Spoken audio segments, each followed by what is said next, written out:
Muy buenas tardes a todas y todos. Es un verdadero placer y un privilegio para mí el ser parte de esta sesión, junto con María Teresa y María Carolina, y además, de algún modo, contribuir a la gestión de Red Bio 2021, particularmente porque se organiza en Argentina. Si bien en la actualidad, debido a COVID-19, está siendo realizada online, eh, Argentina es un país al cual me siento muy cercano por múltiples razones. En primer lugar, cuando era un chico, hace muchos años, literalmente el milenio pasado, viví en Argentina junto con mi familia, fue al colegio. Luego, profesionalmente, pasé mucho tiempo en Argentina, interactué con muchos colegas argentinos, muchos de los cuales se convirtieron en grandes amigos hasta el día de hoy. Por lo tanto, para mí es un doble placer no solamente el contribuir a Red Bio, también a el hecho que Red Bio este año se organiza en Argentina. El título de mi presentación, ya lo vemos en la lámina, se refiere a avances ómicos y mejoramiento genético para la seguridad alimentaria, tanto en África como en Asia. Quisiera hacer un par de aclaraciones, sin embargo. No voy a profundizar técnicamente al punto en el cual tal vez María Carolina o María Teresa lo van a hacer, y del mismo modo que ocurre en muchas otras presentaciones de Red Bio. Más bien quiero dar una mirada general cómo uno integra el mejoramiento genético, las ómicas, para tener impacto a nivel de campo con pequeños agricultores e incrementar la seguridad alimentaria tanto en África y en Asia. Ahora bien, el ámbito de la seguridad alimentaria es enorme, es muy amplio, por lo tanto, decidí acotar mi presentación esencialmente dentro del contexto de la biofortificación, que no es otra cosa que el proceso por el cual, a través del mejoramiento genético, uno puede incrementar el contenido de ciertos micronutrientes esenciales. Por lo tanto, dichas variedades se convierten en un canal para entregar a muy bajo costo micronutrientes a una gran cantidad de personas. Yo trabajo en CIP, nuestra casa matriz está en Lima, Perú. CIP es el Centro Internacional de la Papa y somos uno de los centros del CIAR, que es esta gran red global internacional de centros científicos. Tenemos, entre otros, el caso de CIMMYT, IRRI, IITA, ILRI y numerosos otros. Quisiera partir por donde uno usualmente lo debe hacer, que es agradecimiento. Agradecer a las fuentes de financiamiento que me permiten el llevar a cabo mis actividades de investigación y las de gran parte de mi equipo. En primer lugar, quisiera partir por la Fundación Bill and Melinda Gates Foundation, luego el USAID, RTV, el cual es un instrumento de financiamiento e investigación dentro del contexto CIAR, y finalmente a la Fundación para la Agricultura Sostenible de Singenta. Pero particularmente, quiero agradecer a María Carolina Martínez, de INTA Castelar, principalmente por la paciencia, pero también por la invitación y la gentileza de haberme invitado para formar parte de esta sesión. Los puntos que quisiera compartir con ustedes el día de hoy son solamente 4: contexto, cuál es la oportunidad, ejemplos y el cierre y el futuro. Bien, vamos inmediatamente a lo que nos reúne el día de hoy. Partamos por la deficiencia global de vitamina A, que tal vez para muchos de nosotros no es un tema que nos preocupe en extremo en nuestra vida diaria. Sin embargo, y lamentablemente para una gran cantidad de personas a nivel global, es un problema cotidiano. Esta lámina nos muestra, por ejemplo, qué ocurre a nivel global con la deficiencia de vitamina A. Aquellos países que están identificados con un color verde más oscuro poseen deficiencias severas de vitamina A. No cabe duda que esta es una situación que se concentra principalmente en Asia, en África. Sin embargo, vemos que hay algunos países latinoamericanos, el caso de Bolivia, el caso de México, en el cual la deficiencia de vitamina A sigue siendo un problema de salud pública y además de calidad de vida humana, que creo que es mucho más importante, muy significativo. Veamos un segundo ejemplo, el fierro. Como muchos sabemos, el fierro cumple múltiples roles metabólicos en el ser humano, es parte de la hemoglobina, y a nivel general, de un modo muy similar al cual ya discutimos con la vitamina A, es una deficiencia de micronutrientes global. Nuevamente, con un epicentro en África. Sin embargo, vemos que hay muchos países en Asia que también tienen una deficiencia severa de fierro, y lo mismo ocurre en algunos países de Latinoamérica, como es el caso del Perú. ¿Qué ocurre con el zinc? El zinc es un micronutriente que particularmente, y entre muchos otros impactos, afecta a los niños, con lo que se conoce como el síndrome del crecimiento retardado, stunt growth en inglés, y vemos que en esta lámina también tiene lamentablemente un impacto global, con el cual existe una gran cantidad de países, tanto en África como en Asia, y algunos una vez más en Latinoamérica. Es el caso de Ecuador, el caso de Perú, lo mismo ocurre en Bolivia, en el cual el zinc tiene un marcado efecto muy negativo. Ahora, simplemente para hacer de modo más explícito. ¿Qué quiere decir esto? Una de las formas en las cuales uno mide el impacto de una deficiencia de micronutrientes es mediante el cálculo de los dailies. Bien, un daily simplemente corresponde a la pérdida de un año de una vida humana sana. Un impacto enorme. Bien, esta tabla que vemos acá corresponde al impacto de la deficiencia de zinc solamente en India, no a nivel global. Sin embargo, vemos que el impacto es enorme.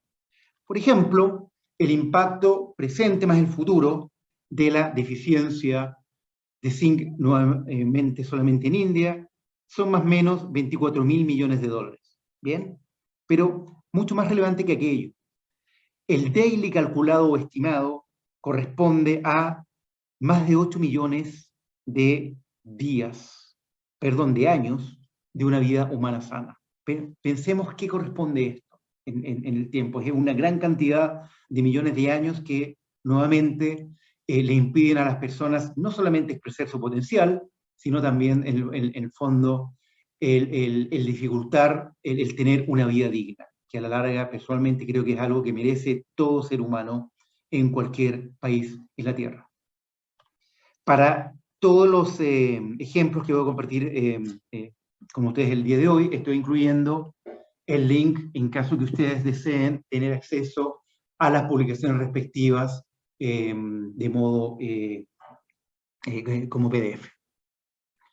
Ahora, esta es una fotografía que demuestra, que desnuda en realidad, lo que representa una deficiencia de zinc en niños. Como ya mencioné, el síndrome del crecimiento retardado, vemos que en estos 6 chicos, claramente ninguno de ellos alcanza a la altura que debieran tener para la edad que todos ellos tienen, que son 9 años. Esto es algo que uno lo observa de manera recurrente cuando se encuentra en el campo, particularmente en muchos países en África. Ahora, esto solamente se multiplica por el impacto del crecimiento demográfico. Y es muy fácil caer en la trampa de ver el crecimiento demográfico como algo muy abstracto. Por lo tanto, quise preparar esta lámina que de un otro modo lo acerca a nosotros. Porque hoy, en la actualidad, más de 270 niños nacen por minuto. ¿Qué quiere decir esto en la práctica? Que pareciera ser algo tan abstracto, tan concreto, tan lejano a nuestra realidad. Pues bien, durante los 20 minutos de mi charla, casi 8.000 niños van a haber nacido a nivel global. Esto se traduce en casi 400.000 nacimientos diarios. Y finalmente, dentro de un año, más de 140 millones de nacimientos anuales. Nuevamente, esto parece muy lejano. ¿Cómo acercamos esto a nuestra realidad? Bien, en números muy gruesos, muy agregados, 140 millones de nacimientos anuales corresponde un poco más de no solamente la población de una Argentina, de 2, de 3. Por lo tanto, no dejemos de considerar el enorme impacto de la explosión demográfica que está ocurriendo a nivel global, lo cual, sin duda alguna, le permite adquirir una enorme relevancia a todos y cada uno de nosotros, que de un otro modo hemos decidido como profesión el contribuir a la producción de alimentos a nivel global.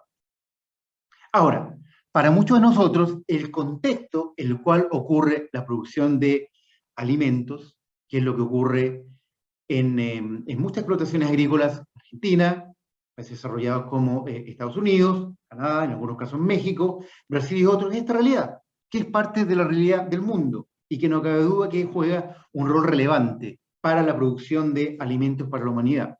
Sin embargo, el ámbito en el cual yo estoy acotando mi presentación, que el que vemos ahí, es una foto que la conozco muy bien porque la tomé hace un par de años, la tomé en Ruanda, para aquellos de ustedes que saben dónde está Ruanda o han estado en Ruanda.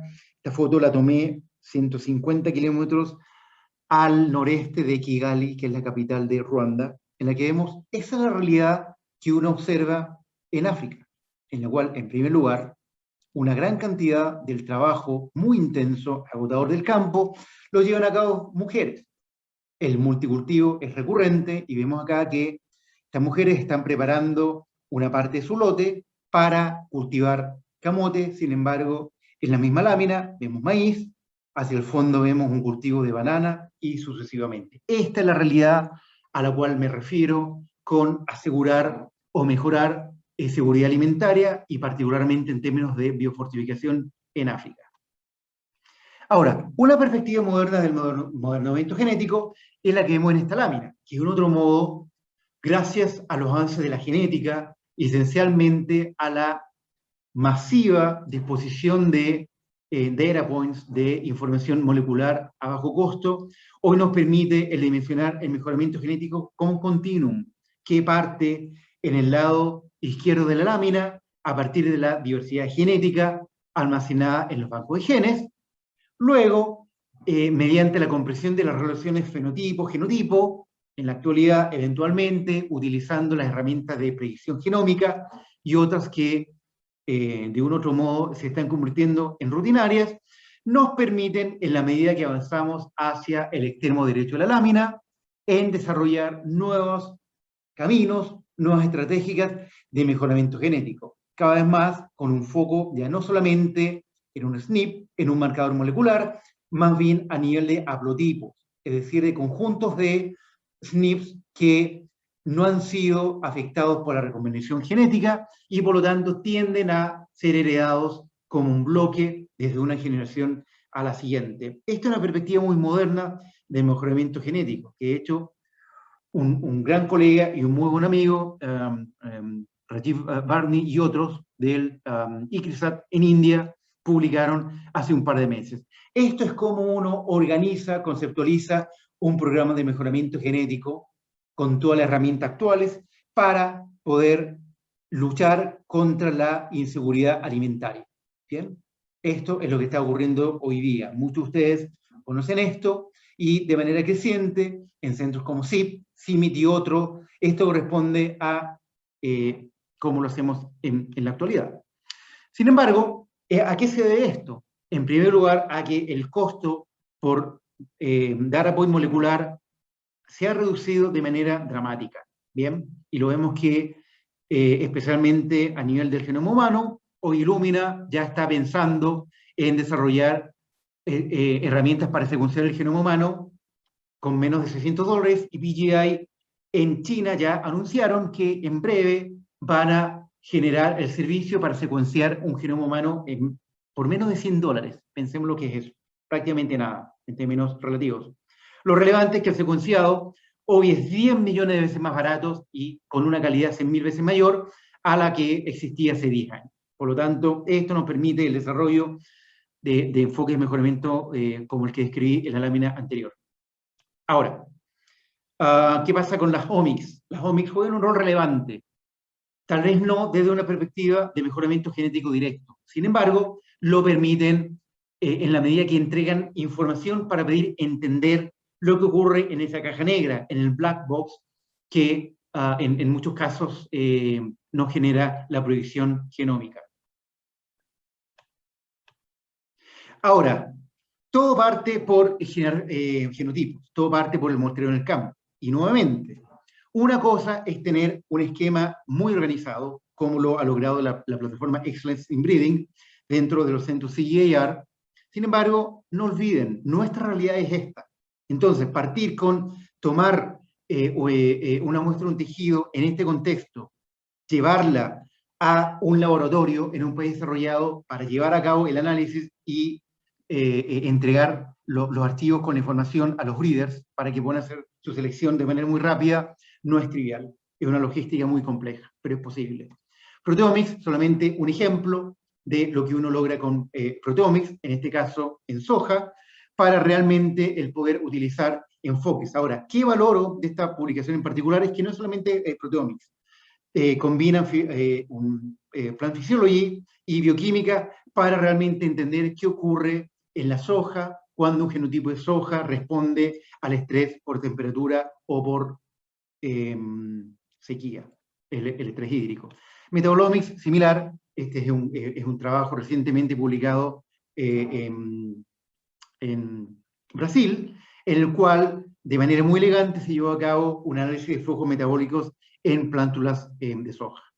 Con Transcriptomics es similar, desde mi perspectiva por lo menos, en el sentido que genera información que nos permite entender, nos permite bucear en la caja negra que genera la predicción genómica para realmente entender, digamos, cómo las plantas y cómo los alelos logran la expresión, digamos, de su actividad para finalmente tener un impacto a nivel del fenotipo. Otro ejemplo, digamos, simplemente de cómo se está logrando biofortificación de maíz en África. Este es un ejemplo del CIP, es un magnífico ejemplo de nuestros colegas del CIMIT. Bien, ahora, ¿cómo uno avanza en el mejoramiento genético para la seguridad alimentaria? En primer lugar, desarrollar mejoramiento genético tradicional, y luego uno utiliza herramientas más modernas.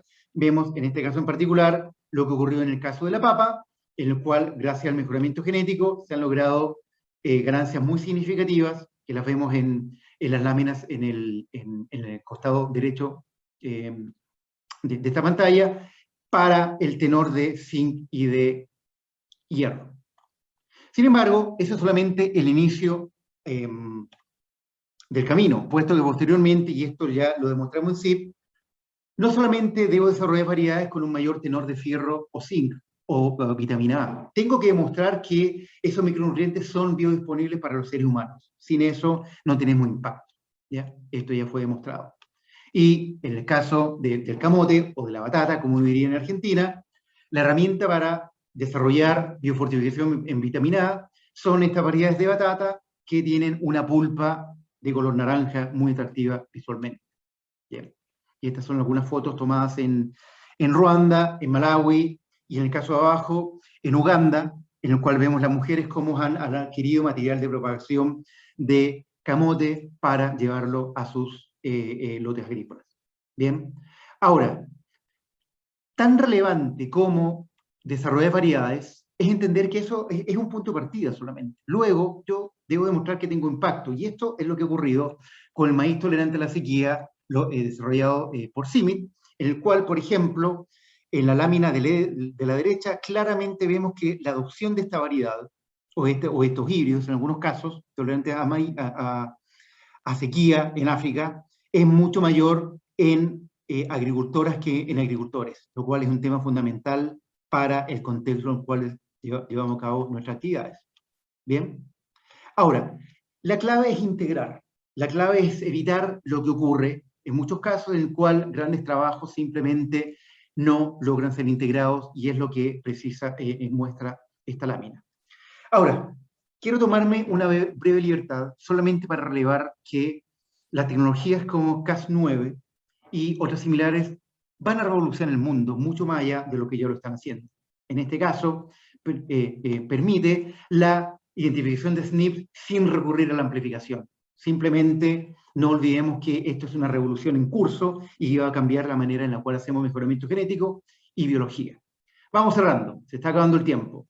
El mejoramiento genético permite mejorar la seguridad alimentaria, como lo compartí con ustedes en varios ejemplos.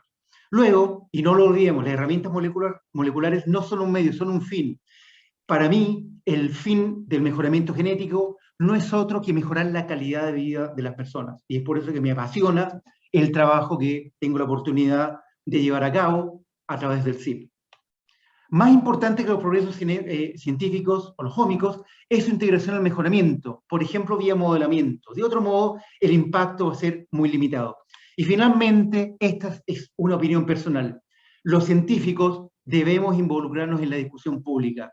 No podemos restarnos de contribuir a la sociedad con nuestro conocimiento.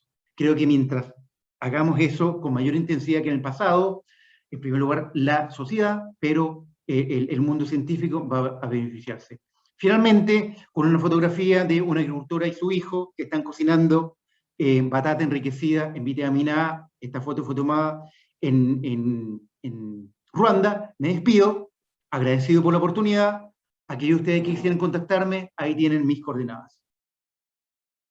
Muchas gracias.